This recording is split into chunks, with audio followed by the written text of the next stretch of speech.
la personne qui a vraiment eu le plus d'influence sur votre carrière, ce serait qui? Docteur Mabuse. Non, on n'en parle plus, mais bon, celui qui... Attends, moi, j'ai jamais eu des... Après, j'ai eu des problèmes de cœur. J'ai fait un suivi avec Bernard Sainz. Bon, on oublie ce personnage. J'ai arrêté le vélo, donc je peux en parler. Il m'a appris beaucoup, beaucoup des choses dans le vélo, en nourriture, en l'entraînement, parce que moi, j'ai rarement eu un entraîneur. Maintenant, les jeunes, ils ont 15 ans, ils ont 17 ans, ils ont un entraîneur. Moi, j'ai jamais eu un entraîneur de ma vie.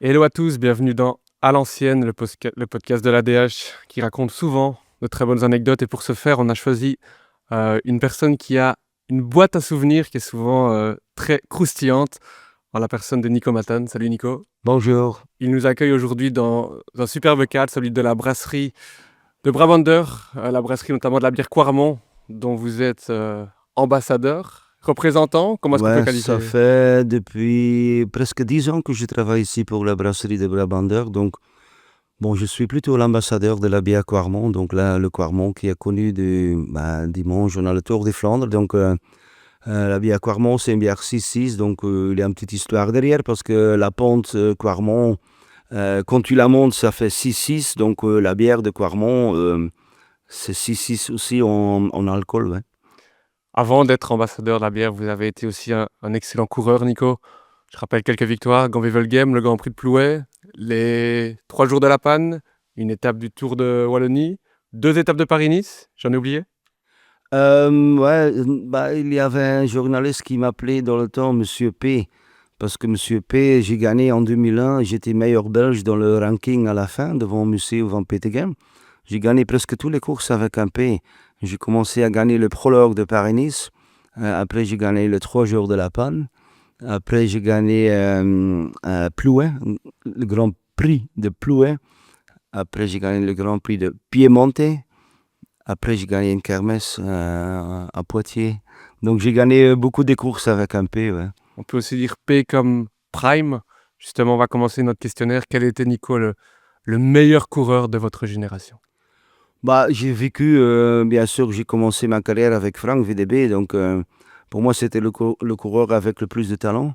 Il n'avait pas toujours la tête, mais bon, c'était pour moi le coureur, comment on dit, le plus doué pour le vélo. Mais celui qui a gagné, il a quand même, j'ai toujours des contacts encore avec le Lion des Flandres, c'est Johan Museeuw. Donc moi, je dis toujours, pour moi, Johan Museeuw, c'était le coureur quand même. Il dit toujours, Johan, on a gagné toutes les courses, tous les classiques ensemble, il dit. Toi, tu as gagné Gand-Wevelgem et moi, j'ai gagné tous les autres. Donc pour moi, Johan, il a gagné beaucoup, beaucoup de courses. Mais bon, j'ai roulé aussi avec Philippe Gilbert, donc il ne faut pas oublier pour moi.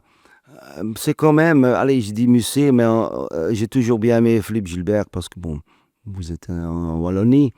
On oublie toujours un peu Philippe Gilbert parce que c'est quand même rare. C'est rare un Belge qui gagne les courses flandriennes, qui gagne des courses au ballon, qui est champion du monde. Quand même, tu peux peut-être dire, ouais, Philippe Gilbert pour moi parce que c'est rare un coureur qui gagne Tour des Flandres, qui gagne Paris-Roubaix. Et qui gagne Liège et qui gagne l'Amstel, qui est champion du monde, c'est rare. Ouais, tout à fait. Donc pour moi, je mets en première Gilbert. Ouais. C'est quand le jour où Philippe Gilbert vous a vraiment le plus impressionné? Paris-Roubaix, parce que j'avais jamais pensé qu'il pouvait gagner Paris-Roubaix.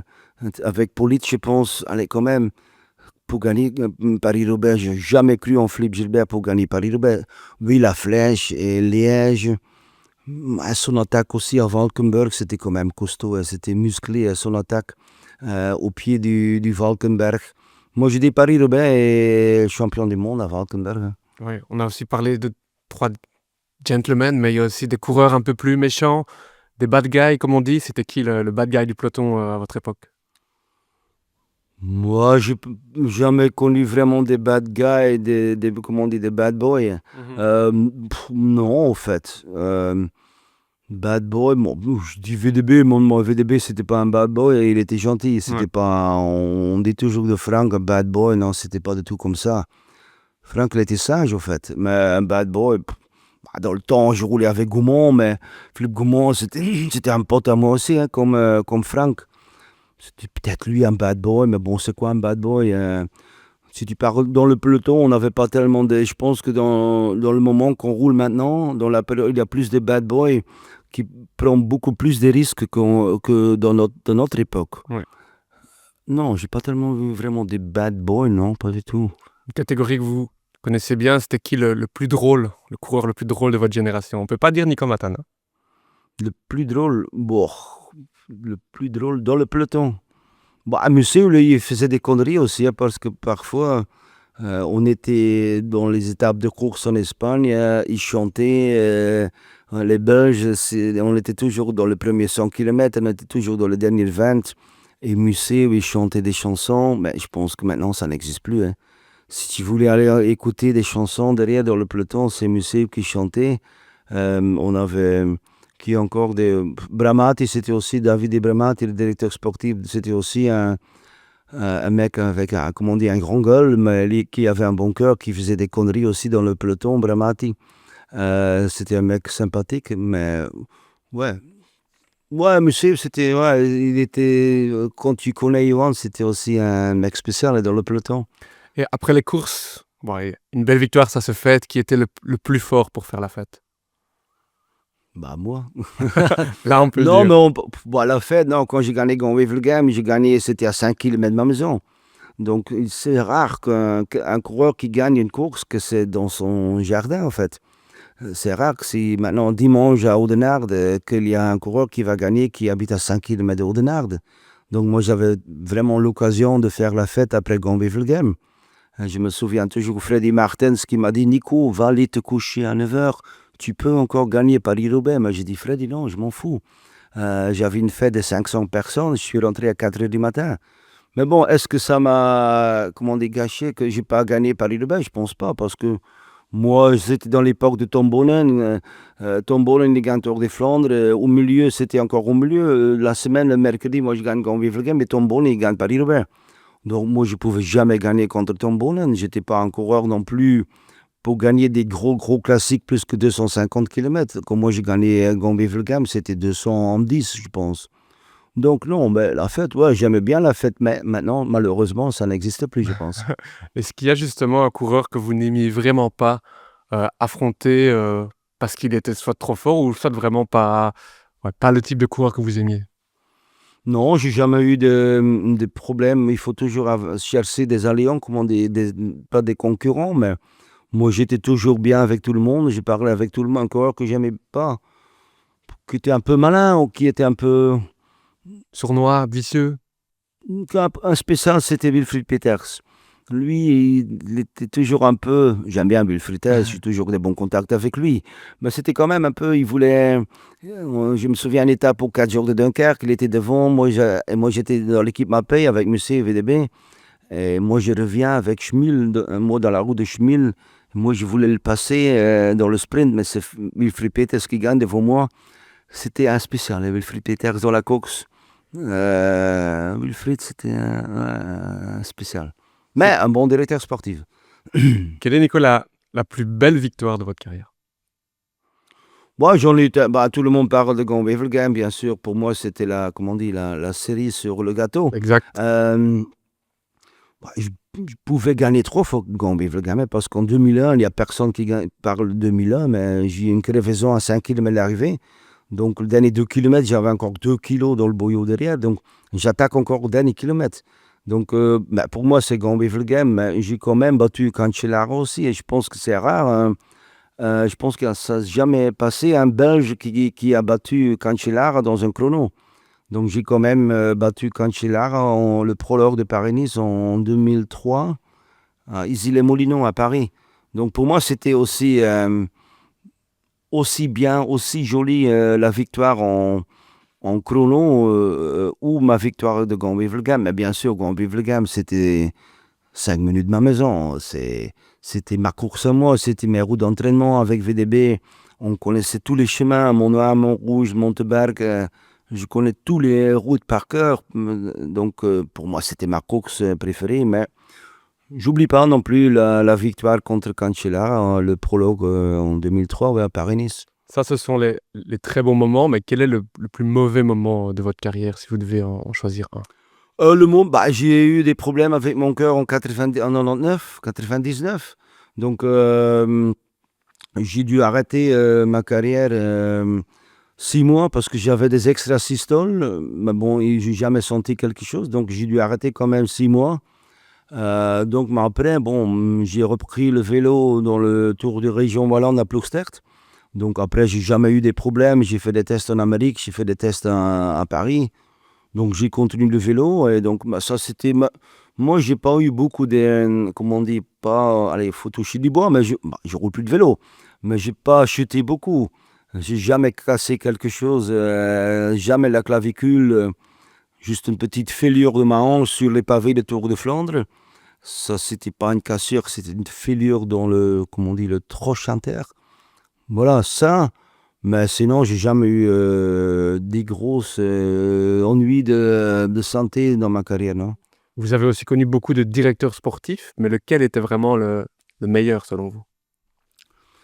Ouais, c'est rare, mais on oublie Patrick Lefebvre, parce que pour moi, il avait toujours un tactique. Pour moi, c'était Patrick Lefebvre. Dans le temps, j'étais dans la plus grosse équipe du monde de ma paye, avec Musset, Bortolami, Taffi, VDB, Stills, Peters, Bowmans, Ballerini. Pour moi, c'était Patrick Lefebvre parce qu'il avait toujours un tactique aussi. Chaque course, même dans une étape de course de 8 jours, tous les jours, il avait un tactique. Il avait après 50 km, on tourne à gauche. Ça peut être un bordure, donc il avait le tactique. Pour moi, ouais, c'était une des meilleurs managers qu'on a eu les derniers 30 ans, mais quand même, c'était un bon directeur sportif aussi, hein. Et la J'ai paix. eu Francis Van Londerzeel, c'était aussi c'est encore un copain à moi, mon directeur sportif de l'équipe Cofidis. J'ai bien aimé Francis Van Londerzeel aussi, ouais. Justement, la personne qui a vraiment eu le plus d'influence sur votre carrière, ce serait qui? Docteur Mabuse.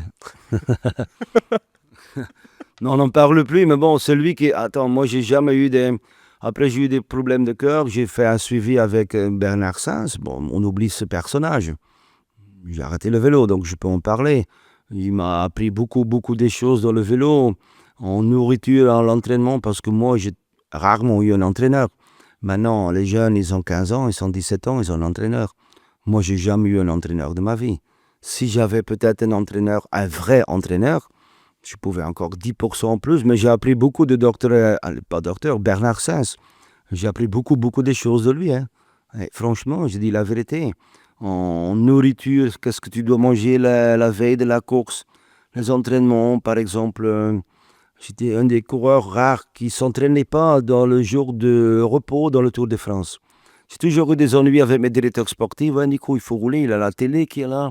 On fait 2 heures dans le jour de repos. Je dis non, je ne peux pas rouler. Bernard, il disait non, Nico, tu ne bouges pas un orteil, tu restes dans ton lit, tu ne manges pas beaucoup. C'est pas besoin. Pourquoi tu dois faire dans une journée de repos 90 km? Ça sert à rien. Un jour de repos, c'est du repos. Hmm. Mais tu ne bouges pas non plus. Tu vas pas marcher partout. Tu restes dans ton lit et tu me manges une salade. Et le lendemain, j'étais toujours la meilleure, la meilleure journée dans un grand tour. C'était le lendemain du tour de repos. Voilà. Quand est-ce que vous avez désobéi à une tactique de course? C'est quoi un hobby? Ça veut dire, il y a une tactique qui est mise en place et vous faites soit exactement l'inverse ou pas du tout ce qui est prévu. Est-ce que ça vous est arrivé dans votre carrière de ne pas respecter le plan? Ah bah oui, mais c'est Gambé-Vlegain, parce que Gambé-Vlegain, on oublie, parce que moi, on avait Tom Steels derrière, donc l'équipe Lotto Davitamon, il roulait derrière moi. Parce que si je me souviens, mais on avait l'orteil, mais je l'avais entiré. Parce que j'aimais pas. Je fais toujours ma propre choix. Je n'écoutais pas le directeur sportif, je pense que c'était Armand Frison. Mais derrière moi, on avait Fletcher, Cook et moi. Mais derrière, dans le peloton, c'était les coureurs de Davitamon qui roulent derrière moi. Et je ne pouvais pas rouler devant. Mais j'ai quand même attaqué. Donc, ils étaient en train de rouler derrière moi, mais je n'ai pas écouté le tactique. Au fait, j'ai presque jamais écouté le tactique. Ouais, tu écoutes, mais j'ai toujours fait ma propre course. Bah bon, quand tu as un tactique avec VDB, tu es l'équipier de Franck, il faut respecter les règles. C'était mon leader, Franck. Et dans le temps, avec Musset aussi. Mais oui, à Gambé-Vlegain, je n'ai pas respecté du tout, parce que je dis, c'est moi qui va gagner, c'est pas Tom Steels qui va gagner, c'est moi. Donc ça, ouais, c'est devenu comme ça, en fait, hein. Vous vous souvenez de votre toute première victoire? Chez les pros. soit chez les jeunes, soit chez les pros. C'est le cas. Ouais, en Intergames, j'ai gagné, ouais, quand j'ai commencé le vélo, quand j'avais débutant, bien sûr, en 86. En 97, 87, j'ai gagné ma première course à Dentergem. Dentergem, c'est tout près de, non, de Tielt, que je dis, Tielt. Bon, on était à deux, j'ai attaqué derrière le dos de Wart de Clerc qui s'appelle. Ma première course, j'ai gagné chez les pros, c'est en Wallonie, c'est le Tour de Région Wallonne. Après le Tour de France, parce qu'en 96, j'ai fait le tour. Et 5 jours après, Jean-Luc Van den Broek a dit, ouais, il faut encore faire Tour de Région Wallonne. Mais je dis, putain, encore, cette année-là, j'avais 126 courses. 126 Jour de courses. course, ouais. Jours de course. Maintenant, ils ont combien? 60? Non, 80? ceux qui sont le plus haut dans le classement. 65? Ouais. Et j'ai gagné, en sortant du Tour de France, j'ai gagné l'étape à Étampuis. Et je pense que Franck, il fait 3 parce que moi, j'étais chez Lotto avec Jean-Luc. Et Franck, il était chez Mapei déjà. Donc Franck, il n'était pas tellement content parce que bon, je l'ai battu, je sais pas, avec 100 mètres. Donc j'ai gagné ma première course à Tour du Région Wallonne 96. Ouais. C'est peut-être pour ça que vous êtes si populaire en Wallonie. Quelle est la meilleure blague que vous avez fait dans votre carrière? On sait que vous êtes un esprit très taquin. La meilleure blague. Bah non, mais j'ai fait des conneries. Par exemple, avec Franck, quand il avait des problèmes de santé ou du dos, du genou. On était Tour du Aragon en Espagne. Il était lâché devant la voiture balai. Et il avait 5 minutes derrière le peloton. Et le directeur sportif, Algérie, il dit arrête un peu Franck. Parce que bon, il va pas finir. Donc on essaye qu'il reste dans le tour. C'était la première étape. Et donc je pense que je suis le seul coureur qui a fait ça. J'ai fait demi-tour. J'ai fait demi-tour, le sens contraire. J'ai fait 5 km, peut-être 7 minutes. J'étais chercher Franck, donc on a roulé vraiment le dernier Franck dans ma roue. On a roulé, on a tenu 5 minutes avec le peloton. Je me souviens, on était presque hors délai. J'avais le deuxième directeur sportif derrière nous. Il dit, Nico, on avait encore un petit monté à 2 km de l'arrivée. Et le salaud Franck, il attaque derrière mon dos. Il me lâche tout seul. Et lui, il est 40 secondes dans les délais et moi 15 secondes. Donc moi, j'étais presque hors délai parce que Franck, il m'avait lâché. À la fin, il était de mieux en mieux. Il attaquait derrière mon dos. Je dis, putain. Et comme ça, moi, j'étais presque hors délai et Franck, il était dedans. Mais après, ça allait mieux. Donc, je pense que c'est rare un coureur qui fait demi-tour. Je pense qu'aujourd'hui, si les commissaires voient ça, c'est déclassé. Ah non, mais te directement. déclasser, tu peux plus. Mais moi, j'ai fait demi-tour, allez, 5 minutes, quoi. 5 minutes, et lui, donc... Et le public qui vous regardait, il n'était pas stupéfait? Bah non, mais bon, il n'y avait pas tellement de public. On n'était pas autour des Flandres. On était en Espagne et dans les montagnes. Donc, non, les publics, ils n'ont rien vu, je pense. Maintenant, t'es tout de suite pris avec la média sociale. Ils font des photos et t'es tout de suite mis d'hors course, quoi. Si vous pouviez changer une chose à votre carrière, ce serait quoi? Non, mais je dis toujours, il y a une chanson qui dit « Je ne regrette rien ». Edith Piaf, je pense qu'il chante ça, non? Oui, tout à fait. Non, rien du tout, au fait. J'ai fait le maximum dans ma carrière. J'étais, grâce à Franck, dans le vélo. J'ai signé les contrats avec l'auto, ma paye Cofidis avec Franck. Non, je regrette rien, en fait. Je pouvais gagner des grandes courses. Ouais, je regrette une course que je pouvais faire deux. C'était au fait ma meilleure course de ma carrière. C'était Paris-Roubaix 2002 quand Musée gagne. On avait le bois à côté de Mérigny. Il avait un carter d'une voiture qui était cassée. Il avait plein d'huile sur les pavés. Et moi, j'étais dans la roue de Johan. Et lui, il continue à rouler sur l'huile. Et moi, je descends les pavés. Donc, quand il descend les pavés, tu perds la roue. Et normalement, ça, je regrette d'être pas dans la roue de Johan. Et là, je fais certainement sûr et certain deuxième à Paris-Roubaix en 2002. Ça, c'était aussi ma course préférée, Paris-Roubaix. Yeah. Ça, je regrette de ne pas être une fois, je ne dis pas gagner, parce que je ne pouvais pas gagner contre Bonen et MCE Van Petegem, mais de ne pas être sur le podium. Dans une carrière, il y a souvent des moments où on dit « J'ai eu un jour exceptionnel » ou « J'ai eu des jambes catastrophiques ». Si vous deviez choisir ces 2 journées-là, ce seraient lesquelles? La meilleure et la pire? Non, mais ce qui est marrant avec moi, je vois toujours des coureurs qui gagne, hein, et quand moi je gagne, t'es frais. Une minute après l'arrivée, je gagne Gand-Wevelgem. Une minute après, je suis comme ça, comme je suis là. Mais je ne comprends pas, par exemple, comme Van der Poel, Amstel, Il est par il se met terre. par terre. Et ça, je comprends pas. Moi, je me mets par terre quand je suis pas bien. Quand j'arrive hors délai, je me mets comme ça. Mais quand tu gagnes, allez, c'est rare. Hein. Ouais, Bon, ouais, il c'est avait vrai. 10 fois plus de talent que moi. Moi, je suis là, Van der Poel est là. Mais c'est rare quand même. Il se met là. Mais moi, non. Quand je gagne, une minute après, je suis comme ça. Quand tu es en bonne santé, tu gagnes. Je me mets pas par terre. Mais j'étais beaucoup plus par terre quand j'étais lâché. Mais Et la fois où vous vous êtes mis par terre, où vous vous souvenez moi, vraiment non, mais avoir eu bon, des c'était. jambes dramatiques. Ouais, c'était dans le tour en 96 qu'on était là comme des petites crevettes contre les gros moteurs, quoi. Donc là, on était fatigués tous les jours, hein, parce que on était, comment dire, on était plutôt à l'eau, nous, chez l'auto, que les autres. Donc là, on était vraiment pas bien. Mais bon, j'ai vécu beaucoup plus de moments comme ça que des bons moments. Tous les coureurs, ils ont beaucoup plus, peut-être pas Pogacar et Van der Poel et Remco, mais moi, j'étais beaucoup. Par exemple, Gand-Wevelgem, quand j'ai gagné, j'étais vraiment pas si j'étais à 100%, mais par exemple, Paris-Roubaix, Tour des Flandres 2003, quand je fais cinquième, j'étais beaucoup, beaucoup meilleur que Gand-Wevelgem. Quand moi j'étais bien, super bien, j'étais un peu con, je roulais trop en tête. Et après, le dernier 10 kilomètres, c'était comme ça. Mais si j'étais pas à 105%, on dit, je pouvais faire le malin et comme à Gand-Wevelgem, et j'attaque au bon moment. Donc ça, je savais pas, je savais bien faire. Donc voilà. Il y a un jour où vous vous êtes dit, mais qu'est-ce que je fais sur un vélo aujourd'hui? J'ai pas envie d'être là, c'est horrible comme Ouais, journée. ouais, ben, comme les étapes pour Dauphiné, par exemple, je retourne en 96, quand tu es là tout seul devant le voiture balai, que tu te dis, putain, qu'est-ce que j'ai fait là? Qu'est-ce que tu fais là? Le voiture balai, il pleuvait, t'as froid, tes mains sont gelées, et tu te dis, t'es beaucoup meilleur que chez toi. Donc c'était plutôt, quand j'ai souffert le plus, c'était quand même en 96. Là, quand il fait froid, quand il fait soleil, ça va, mais quand tu es tout seul devant la voiture balai, c'est pas gai. Hein. On termine, Nico, par la question préférée des journalistes. Quelle est l'anecdote que vous n'avez jamais racontée sur votre carrière?